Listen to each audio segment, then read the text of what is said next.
Assalamualaikum warahmatullahi wabarakatuh.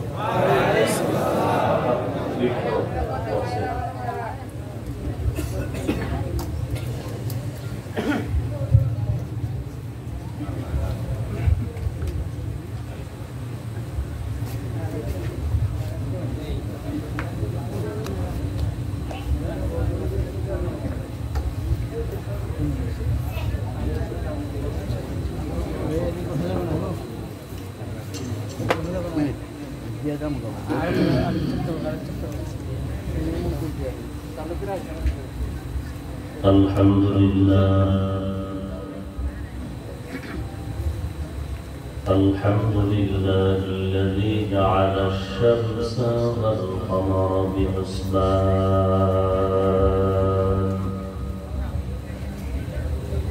wan najma wash-shajara yasjudan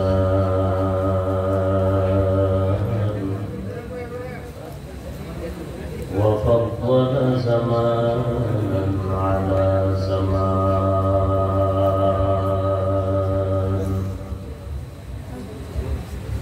كما فضل مكانا على مكان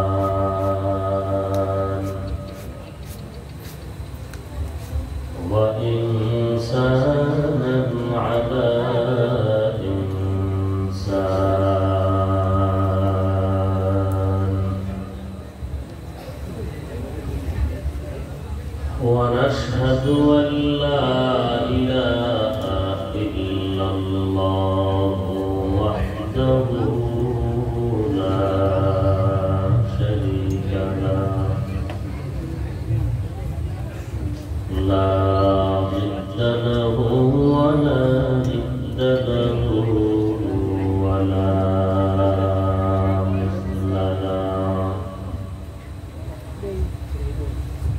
ونشهد أن سيدنا وسندنا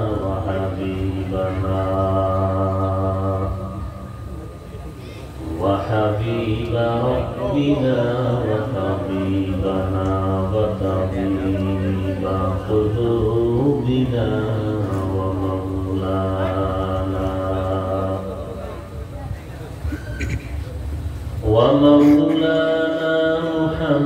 محمدا عبده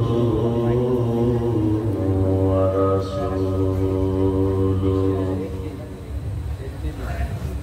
صلى الله تعالى عليه وعلى آله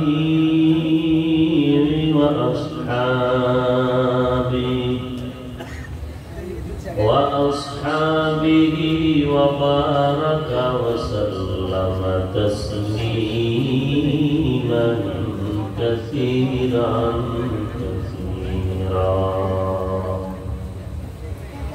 الذي أرسله الله تعالى بالحق بشيرا ونذيرا وداعيا إلى الله بإذنه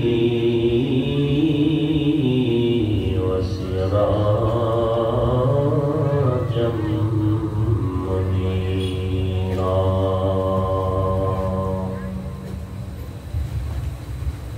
أما بعد فأعوذ بالله من الشيطان الرجيم بسم الله الرحمن الرحيم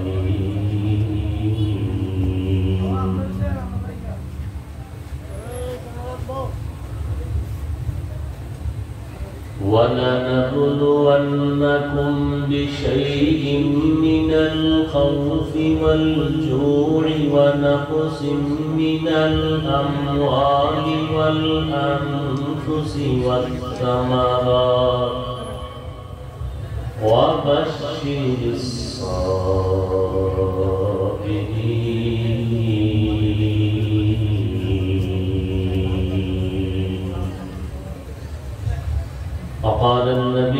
सल्लल्लाहु अलैहि व आलिहि वसल्लम मन युरिदिल्लाहु बिही खैरन युसिब बिही औ कमा क़ाल अन्नबिय्यु अलैहि स्सलातु वस्सलाम सदक़ल्लाहु मौलाना अल-अज़ीम व सदक़ रसूलुहुन नबिय्युल उम्मियुल करीम व नहनु अला ज़ालिका मिनश-शाहिदीन वश-शाकिरीन वज़ाकिरीन वल्हम्दुलिल्लाहि रब्बिल आलमीन। अल्लाहुम्मा सल्लि अला मुहम्मदिन नबिय्यिल उम्मी व अला आलिहि व सल्लिम तस्लीमा। सुब्हानक ला इल्म लना इल्ला मा अल्लमतना इन्नका अंतल अलीमुल हकीम। रब्बि इश्रह ली सदरी व यस्सिर ली अमरी वहलुल उक़दतम मिन लिसानी वाहलुल उक़दतम मिन लिसानी यफ़क़हू क़ौली।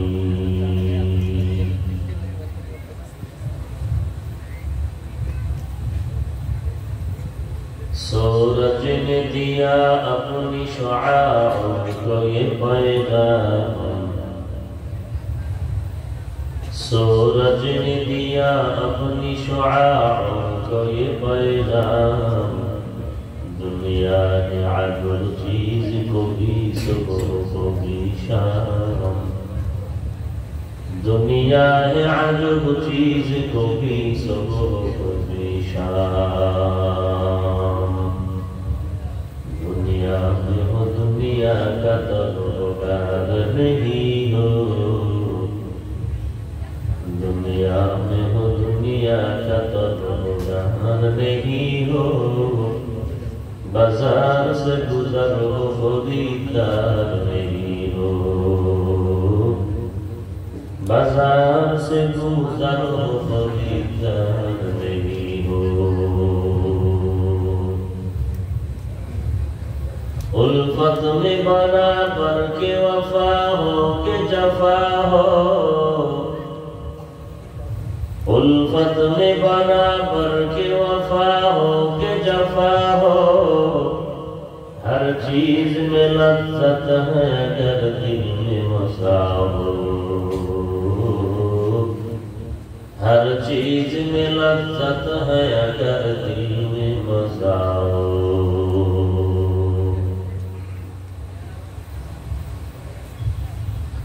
जामिया कारिमिया सागरखाना माद्रासार उद्योगे आयोजित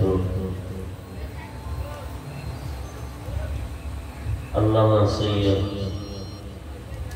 फजलुल करीम रहमतुल्लाह अलैहि और शेखुल इस्लाम अल्लामा शाह अहमद शफी रहमतुल्लाह अलैहि এর জীবন ও কর্ম শীর্ষক আলোচনা সভা ও দোয়া অনুষ্ঠান। মহতী অনুষ্ঠানে উপস্থিত মোহতারাম সম্মানিত সভাপতি, প্রধান অতিথি, বিশেষ অতিথিবৃন্দ, মুআজ্জাজ মুকাররম জাতির মাতার মুকুট ওয়ারাসাতুল আম্বিয়া হযরত উলামায়ে কেরাম,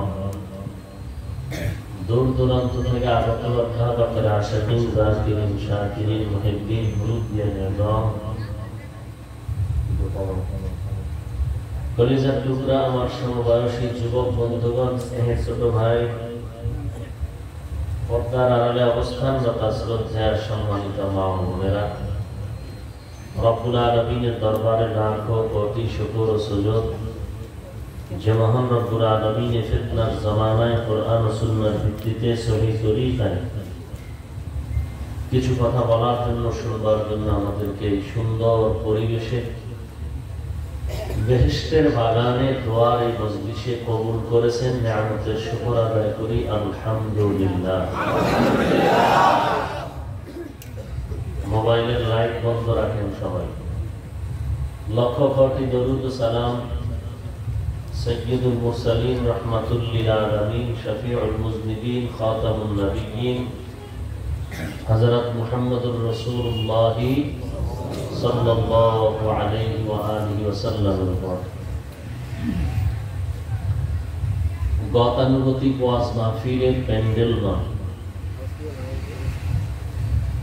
কঠিন সীমাবদ্ধতার মধ্যে শুধুমাত্র ঘরোয়া পরিবেশে, কোনো প্রচার নাই, পোস্টার নাই, দোয়ার আয়োজন। আলহামদুলিল্লাহ, দোয়ায় আমরা উপস্থিত হতে পেরেছি,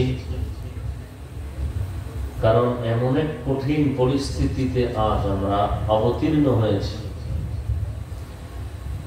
যে দুনিয়ার দামি দামি মানুষগুলো, পৃথিবী পরাশক্তি যারা, এদের শক্তি, ক্ষমতা, চিন্তা, চেতনা, বুদ্ধি সব কিছু দুর্বল, বিকল হয়ে আছে এই পরিস্থিতির মোকাবেলায়। একটাই এখানে করার আছে, সেটা হলো দোয়া। কোন অস্ত্র দিয়েও এই করোনা নামের ভাইরাসকে দূর করার কোনো উপায় নেই। হরতাল, অবরোধ, অনশন, ধর্মঘট, আন্দোলন করার পরে কি করোনা দূর হবে? এ কথাটা যারা আল্লাহকে চিনে না, মানে না, তারাও এ কথা এখন স্বীকার করতে বাধ্য যে আমাদের জমিনের ক্ষমতা শেষ। তাহলে ক্ষমতা একটাই আছে, কি? দোয়া। আদ-দুআউ মুখুল ইবাদাহ। দোয়া হলো ইবাদতের মগজ, আদ-দুআউ হুয়াল ইবাদাহ। দোয়াটাই ইবাদত। এইরকম একটা দোয়ার মজলিস দেখেন, মানুষ নতুন বাড়ি করে, নতুন ব্যবসা শুরু করে, নতুন প্রজেক্ট উদ্বোধন করে, দোয়া পড়ায়নি? কাদেরকে দিয়া পড়ায়? এলাকার গাঞ্জাখোর, মাদ্রাসার তালিবুল ইলম, কোরআনওয়ালা, হাফেজ, আলেম, ইমাম, এদেরকে নেয় না? কেন?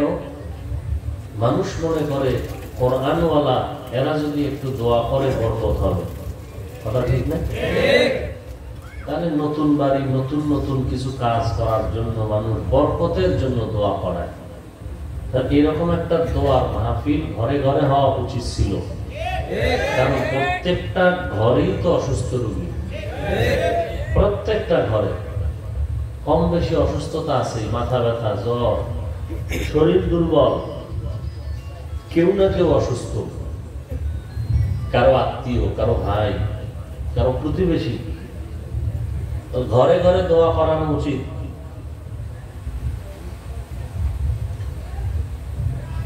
তো যাই হোক, ঘরে করাতে না পারলেও আপনাদের এলাকায় যে সবাই একত্রিত হয়ে দোয়ার একটি আয়োজন করা হয়েছে, এটাও তো এলাকার জন্য বড় নিয়ামত। এই নিয়ামতকে যারা মূল্যায়ন করবে না, তারা অকৃতজ্ঞ বান্দা, তারা অকৃতজ্ঞ বান্দা। এরকম দোয়ার মজলিস এলাকার জন্য বরকত। কার দোয়া কখন কবুল হয়ে যাবে বলা যায় না। আল্লাহ, আমরা অনেকে মনে করতেছি বিপদ বোধহয় নাই। আপনাকে আমি একটি টিপস দিয়ে যাচ্ছি, এটা মনে রাখবেন।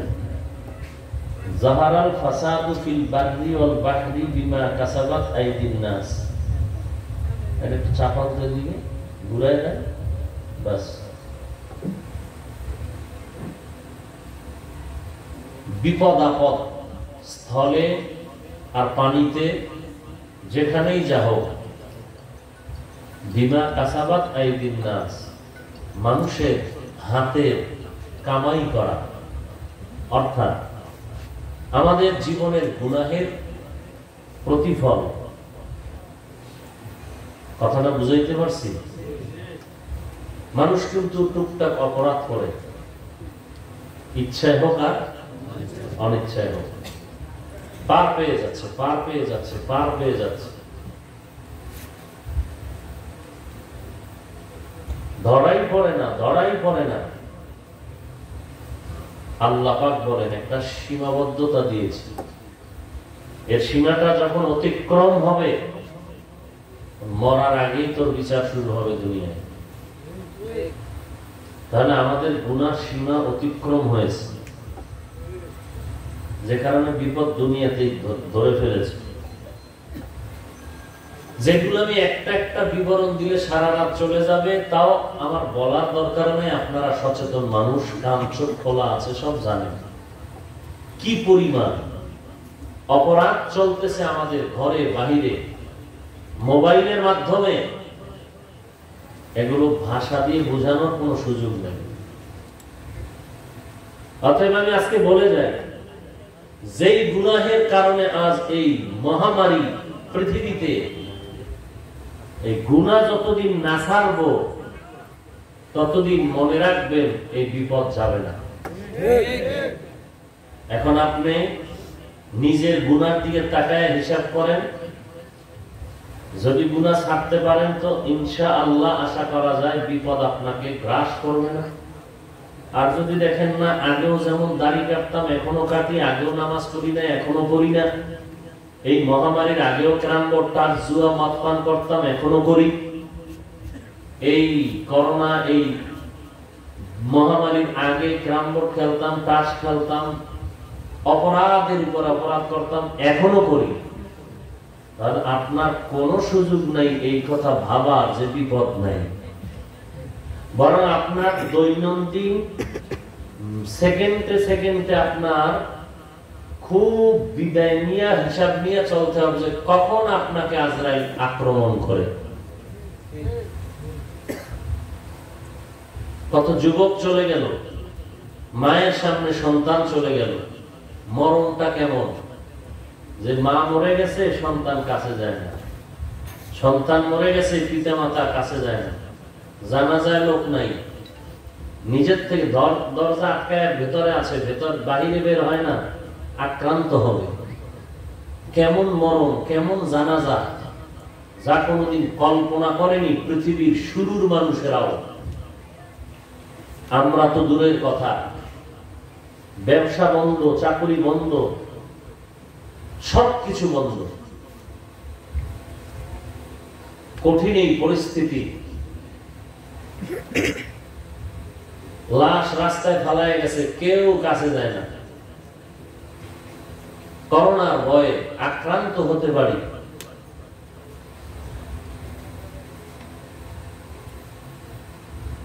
এই জন্য এই সমস্ত দোয়া আয়োজন করে করে চেষ্টা করবেন আল্লাহর কাছে কান্নাকাটি করার, আর তৌফিক চাইবেন আল্লাহ গুনাহ যেন ছাড়তে পারি, তুমি গুনাহমুক্ত জীবন দান করো। যেই রাসূল বলে গেলেন যুবকদের দ্বারা ইসলামের খেদমত হয়েছে বেশি, আজকে সেই যুবকদেরকেই পৃথিবীর বেদিন বেঈমানেরা জাহান্নাম এমন ভাবে সামনে উপস্থাপন করেছে যে হাসতে হাসতে যুব সমাজ জাহান্নামকে খরিদ করে নিচ্ছে, জানে না এর পরিণাম ফল কত ভয়াবহ। চোখে তাকায়া তাকায়া এরপরে নিজের জীবন যৌবন সব ক্ষয় করে ফেলতেছে, চিন্তাও করে না যে আমি 1 বছর আগে আমার শরীরের কি অবস্থা ছিল, এখন কি অবস্থা, 1 বছর আগে আমার মাথা ব্যথার অবস্থা কি ছিল, এখন কি অবস্থা, চিন্তাও করি না। আল্লাহ রাব্বুল আলামিন বলেন আমি মুমিনদেরকে জমিনে পরীক্ষা করে এরপরে আমার দিকে নিয়ে আসব, আমি পরীক্ষা করে ঈমান যাচাই করব তার ঈমান কি পরিমাণ মজবুত। وَلَنَبْلُوَنَّكُمْ بِشَيْءٍ مِّنَ الْخَوْفِ وَالْجُوعِ وَنَقْصٍ مِّنَ الْأَمْوَالِ وَالْأَنفُسِ وَالثَّمَرَاتِ وَبَشِّرِ الصَّابِرِينَ।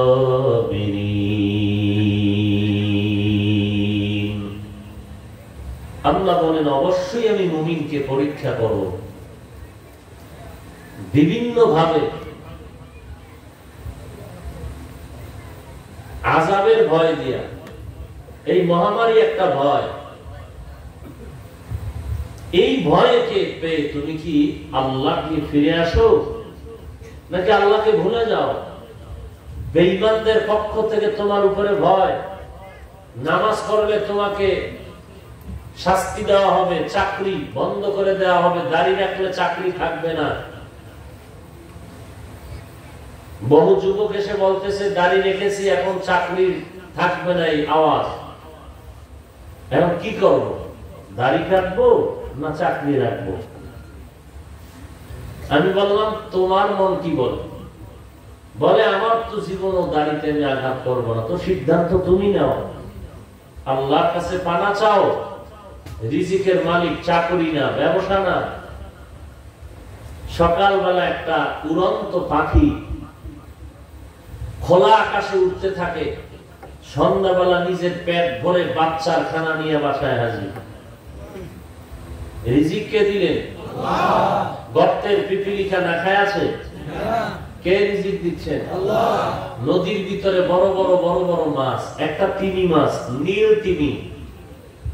মহাসমুদ্রের মধ্যে যে তিমি মাছ হয়, নীল তিমি, এক একটা নীল তিমির খানার তালিকা দৈনন্দিন 1000 কেজি চিংড়ি মাছ। কে খাওয়ায়? আল্লাহ। কে খাওয়ায়? আল্লাহ।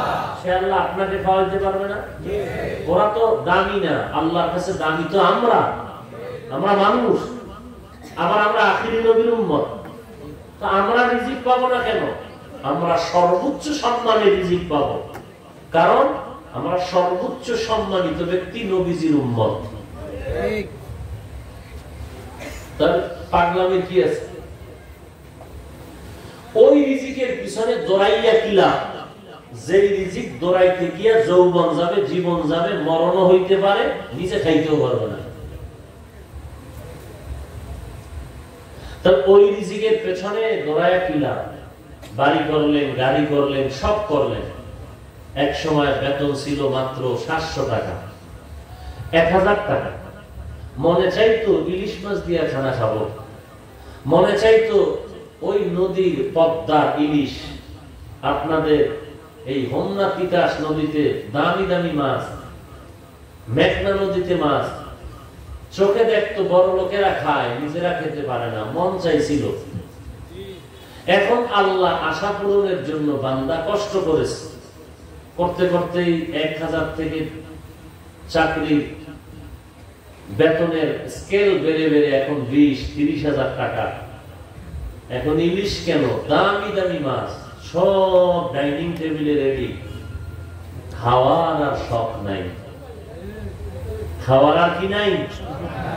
যাও শখ আছে, ডাক্তার নিষেধ করেছে, খাইলেই মরণ।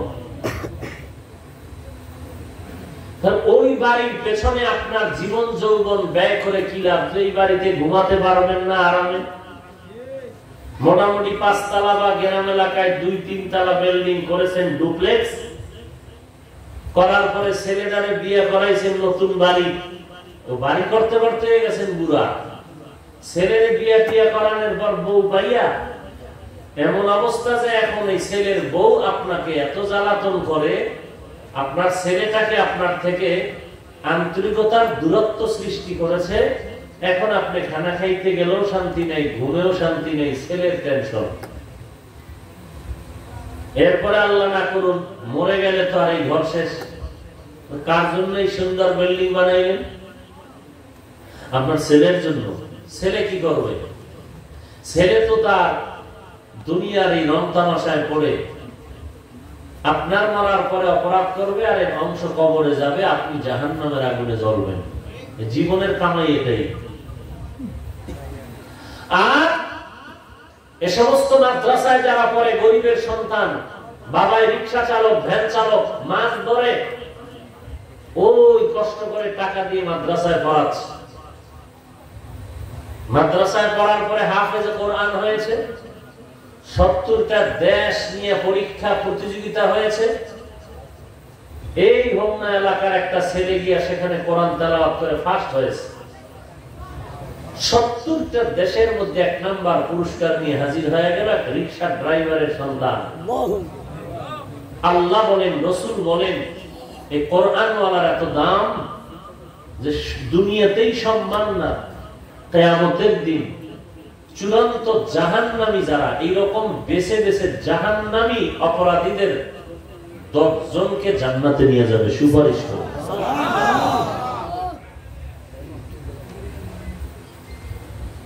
তো কি কামাই করলেন? এই বিপদের সময় নামাজ পড়া দরকার। এখানে যদি কোনো যুবককে বলি দাঁড়ায়, বলো তুমি লকডাউনে আগের তুলনায় কি পরিমাণ গুনাহ থেকে বাঁচতেছো, বলো অন্তত 5 ওয়াক্ত নামাজ পড়ো কিনা। মোটামুটি বলি, ঘর মসজিদ বন্ধ, মসজিদে কেউ যাইতে পারবে না, ঘরের মধ্যে নামাজ পড়ো জুমা টুমা সহ। তখনই হাফ নামাজি বান্দারা চিল্লাইতো, মসজিদ বন্ধ কেন, এটা কি উচিত হইল? মসজিদে গিয়ে মানুষ দোয়া দায়ী করবে। যখন মসজিদ খুলে দিল এখন আর তারা বাইরে না, কি বাইরে করো না, এখন ঘরের ভেতরে আটকে আছে।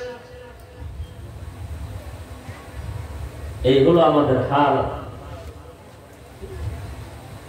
আল্লাহ পাক বলেন, এই পরীক্ষায় পাস যদি করতে চাও, বিভিন্ন রকম ভয় জীবন দিয়ে নিয়ে যাও। হয়তো ছেলের জীবন, মেয়ের জীবন, চোখের সামনে মায়ের জীবন চলে যাবে। তুমি ফসলের ক্ষেত করেছো, ফসল কম হবে, আমি আল্লাহ তোমাকে পরীক্ষা করব, তোমার ইমানের পয়েন্ট কি পরিমাণ আছে। আর এই পরীক্ষায় পাস তুমি করতে পারবা না, আমি আল্লাহই করাবো। আর আমি আল্লাহ করাইতে হলে তোমার একটা গুণ লাগবে, যে গুণ না থাকলে তুমি পারবা না। ওই গুণের নাম হলো ধৈর্য। কি নাম? ধৈর্য। ওয়াবাশশিরিস সাবিরিন। আল্লাহ বলেন, সুসংবাদ তাদের জন্য যারা ধৈর্য ধারণ করবে। এ দুনিয়া পরীক্ষার হল, এই পরীক্ষার হলের মধ্যে আল্লাহ পরীক্ষা করবেন শুধু মুমিনদেরকে, অন্য কোনো বেঈমানকে না। যারা স্কুল, কলেজ, ভার্সিটি আর মাদ্রাসা তথা শিক্ষা প্রতিষ্ঠানে ভর্তি হয় ছাত্র হলো, তাদের জন্যই বছরে পরীক্ষা। যারা রাস্তায় ঘুরে ঘুরে পড়ালেখা করে না, স্কুলেও ঢোকে না, প্রতিষ্ঠানের ছাত্র না, তাদের জন্য কোনো পরীক্ষা নাই। ঠিক দুনিয়ার মধ্যে যে মুসলমান ইমানের মাদ্রাসায় ঢুকবেন, জান্নাত পাওয়ার জন্য যারা আল্লাহর আদালতে গিয়ে ঢুকে নবীর আদর্শের ছাত্র হবে, আল্লাহ বলেন, ও পয়গম্বর জানায় দেন, আমি আল্লাহ তাদের পরীক্ষা করব, কোন বেঈমানের না। মুমিনদের আমি আল্লাহ পরীক্ষা করব, ভয় দিয়া ইমানটার আমি পরীক্ষা করব। ক্ষুধার মাধ্যমে মাঝে মাঝে খানা পাইবে, মাঝে মাঝে খানা পাইবে না। ওরে বান্দা, খানা পাইয়ে কি তুই আল্লাহকে ভুলিয়া যাও? ভালো খানা পাইয়া কি তুই শুকর আদায় করো? আবার খানা যদি কম হয়, ওই মধ্যে কি তুই আল্লাহকে ভুলে হারাম টাকা আনার জন্য, লোন উঠানোর জন্য সুদের কারবারে ঢুকে যাও? আমি আল্লাহ তোকে এটা পরীক্ষার জন্য যাচাই করব। যদি পাস করতে চাও, ধৈর্য ছাড়া পাস করা যাবে না। এই ধৈর্য হলো 3 প্রকার। সবর আনিল মাসিয়াহ, সবর ফিল মুসিবাহ, সবর ফিল ইবাদাহ। ধৈর্য ধারণ করতে হবে মুসিবতের সময়। গুনাহের ক্ষেত্রে ধৈর্যের পরিচয় দাও, ইবাদতের মধ্যে ধৈর্যের পরিচয় দাও। মুসিবতের সময় ধৈর্যের পরিচয় দাও। সারা দুনিয়ার মধ্যে মুসিবত, আমার ঘরে ঘরে মুসিবত, কারো মা অসুস্থ, কারো সন্তান কান্না করে। আল্লাহ বলেন এই মুসিবতের সময় ধৈর্য ধারণ করে তাড়াহুড়া করবা না, ধৈর্য ধারণ করে তুমি আল্লাহ স্মরণ করো। যে বিপদ আল্লাহ দিছেন, যদি ধৈর্য ধারণ করে আল্লাহর দিকে ফিরে যাও, আল্লাহ এই মুহূর্তে তোমাকে বিপদ থেকে হেফাজত করবেন। মাইয়ুরিদিল্লাহু বিহি খাইরান ইউসিবনি, পয়গম্বর বলেন আল্লাহ যার মঙ্গল চান তাকে ধৈর্যের পরীক্ষা করেন মুসিবত দিয়া। অতএব মুসিবত আসাটা আল্লাহর পক্ষ থেকে মুমিনের জন্য একটা পরীক্ষা। ধৈর্যের মাধ্যমে তুমি আল্লাহর কাছে কামিয়াবির দরজা খুঁজে নাও। ধৈর্যটা কেমন? সাহাবায়ে কেরামের ধৈর্য, আম্বিয়ায়ে কেরামদের ধৈর্যের মতো ধৈর্য ধারণ করো। ইয়া আইয়ুহাল্লাযীনা আমানু ইসবিরু ওয়া সাবিরু ওয়া রাবিতু ওয়াত্তাকুল্লাহা লাআল্লাকুম তুফলিহুন।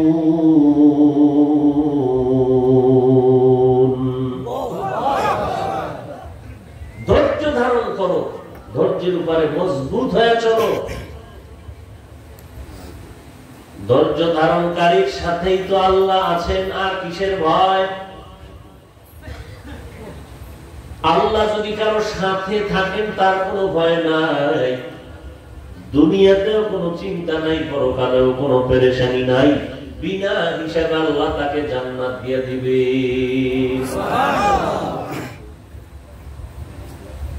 ধৈর্য ধারণ করে আল্লাহর দিকে ফিরে যাও। মুসিবত আসবে পাহাড় পরিমাণ, তখনও স্মরণ করবো কাকে? এটা হলো মুসিবতের বেলায় ধৈর্য। আল্লাহ পাকের এক বান্দী, ভালো বাবার সন্তান, বাবাও ভালো, মাও ভালো, সন্তানও ভালো। বাবা নামাজি, মা নামাজি, সন্তান নামাজি। আম গাছে আম হবে, এটাই তো বাস্তবতা। কাটাওয়ালা মান্দার গাছে কোনোদিন আমের আশা করা যাবে না। নামাজি বান্দা বান্দির ঘরেই তো নামাজি সন্তান হবে। মদ পান করনেওয়ালার ঘরে নামাজি বান্দা হবে বলে আশা করা যায় না।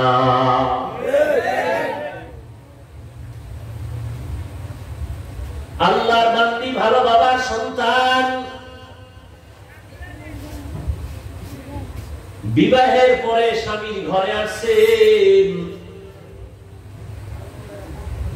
দীর্ঘদিন স্বামীর ঘরে থাকার পর একদিন ডেকে বলেন, ও স্বামী আমার, তুমি আমাকে কি পরিমাণ মহাব্বত করো? স্বামী ডাক দিয়া বলে, ও স্ত্রী, কেমনে বুঝাই তোমাকে কি পরিমাণ মহাব্বত করি?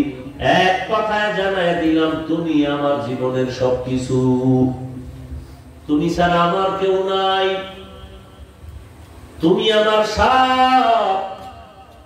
আল্লাহর বান্দী স্ত্রী দেখে বলেন, স্বামী আমার, আমি যদি তোমার সব হই তো আমার জীবনের কোনো মনের আশা পূরণ করবানি? বলে হ্যাঁ করব।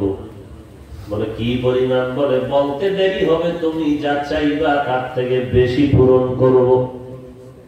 আল্লাহর বান্দী হিকমত খাটাইয়া বলে, স্বামী আমার, আমার মনের আশা যদি তুমি পূরণ করতে চাও তাহলে দেরি না করে তুমি আমাকে তালাক দিয়ে দাও।